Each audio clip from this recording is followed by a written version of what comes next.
Hallo, willkommen zu Change Daily. Wir gehen der Frage nach, ob Elektromobilität wirklich die Zukunft ist. Die Zukunft für einen nachhaltigen Planeten. Und fahren dafür extra nach Steierberg in der Nähe von Hannover, um einen Spezialisten auf dem Gebiet zu treffen. Ja, du fährst wahrscheinlich dann mit dem Fahrrad von zu Hause zum Bahnhof, nimmst das Fahrrad mit in den Zug und fährst dann mit dem Zug weiter. Und kommst dann irgendwo an, klappst das Fahrrad wieder auseinander und hast dann die letzte Meile, wie man so schön sagt, dann mit dem E-Bike. Das ist eigentlich genau die Mobilität, die immer mehr Bedeutung bekommen wird.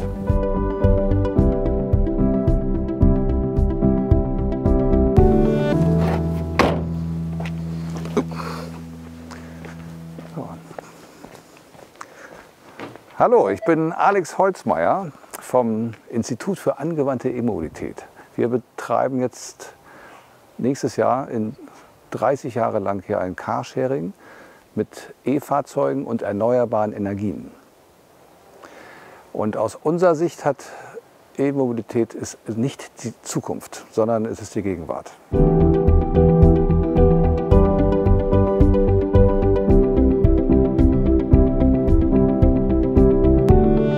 Ich wollte emissionsfrei mobil sein und habe angefangen so im Jahre 2000 mit Photovoltaik und habe gemerkt, wie viel Strom da überbleibt, wenn man solche Module auf dem Dach hat. Viel mehr als man braucht. Der Rest wird ja dann eingespeist. Und dann kam die Idee, ja, könnte man ja mit dem Reststrom eigentlich fahren. Da braucht man ja keinen Treibstoff, keinen fossilen Treibstoff dafür kaufen. Macht ja dann gar keinen Sinn. Und mittlerweile ist es nicht mehr wegzudenken. Also im Sharing sind es jetzt tagesaktuell 5 Autos, ungefähr 40 Nutzer. Und das Sharing beinhaltet ja, dass die Nutzer dann kein eigenes Auto mehr haben. Und das spart natürlich jede Menge Ressourcen. Und darum glauben wir, dass Sharing auch die Zukunft ist.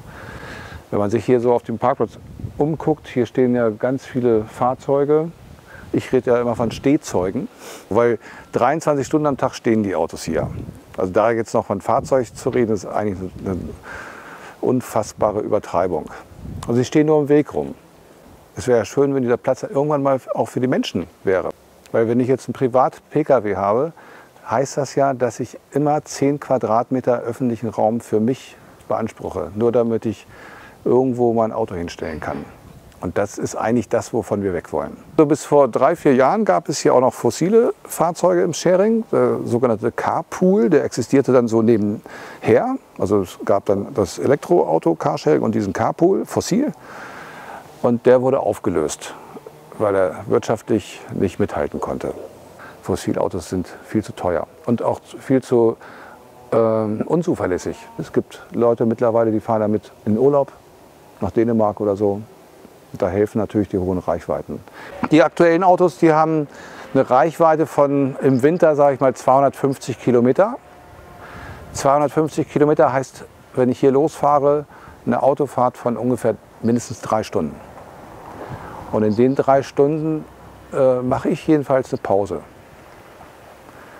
Und dann verbinde ich das. Ich suche mir halt einen Platz, wo ich Pause machen kann, wo auch eine Ladestation oder eine Lademöglichkeit ist.